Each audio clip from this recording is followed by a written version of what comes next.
Well, now tell us, how did you get it involved? Where was your interest in becoming a makeup artist? I was studying medicine at the University of New Mexico, and I was very unhappy.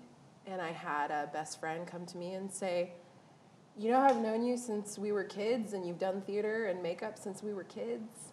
And I said, yes. And he goes, maybe you should consider that your career instead of medicine.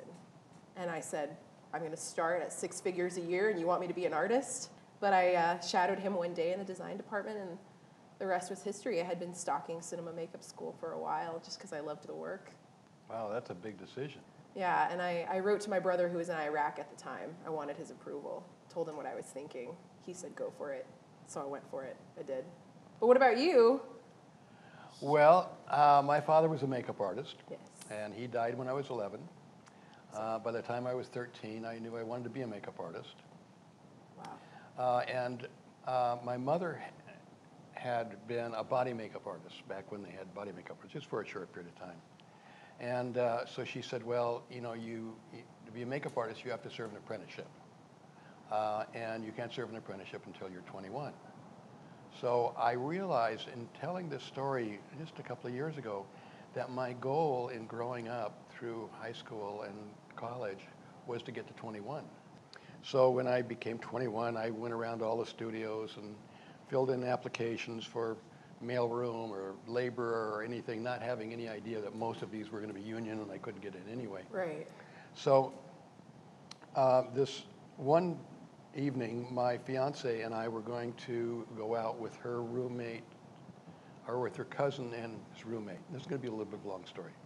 And so while we're out, he said, you know, I'm working in the mailroom at Universal. So he said, I'm in the mailroom at Universal, and on Monday I'm going to be going in and I'm going to give my notice. So he said, why don't you go in? I'm going to be in at 9 o'clock. Why don't you go in about 10 and see if you can apply for the job? So I said, great. That's boy, amazing. 10 o'clock, I'm there.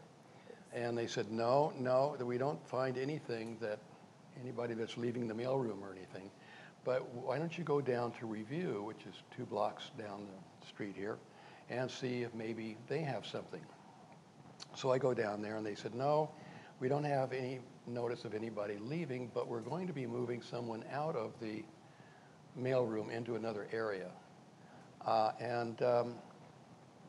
You know, after all, you're here. You have an application. Why don't you take the job? Oh, wow.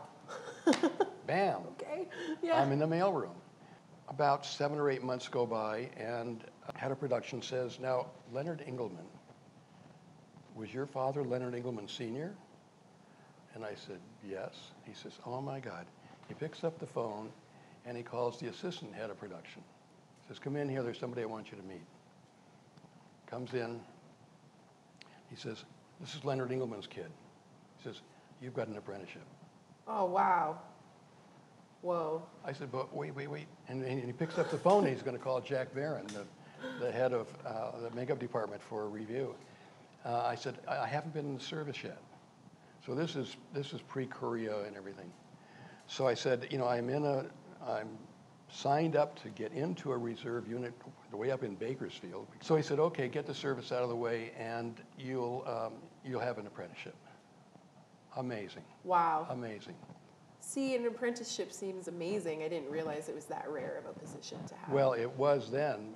It's non-existent now. Right.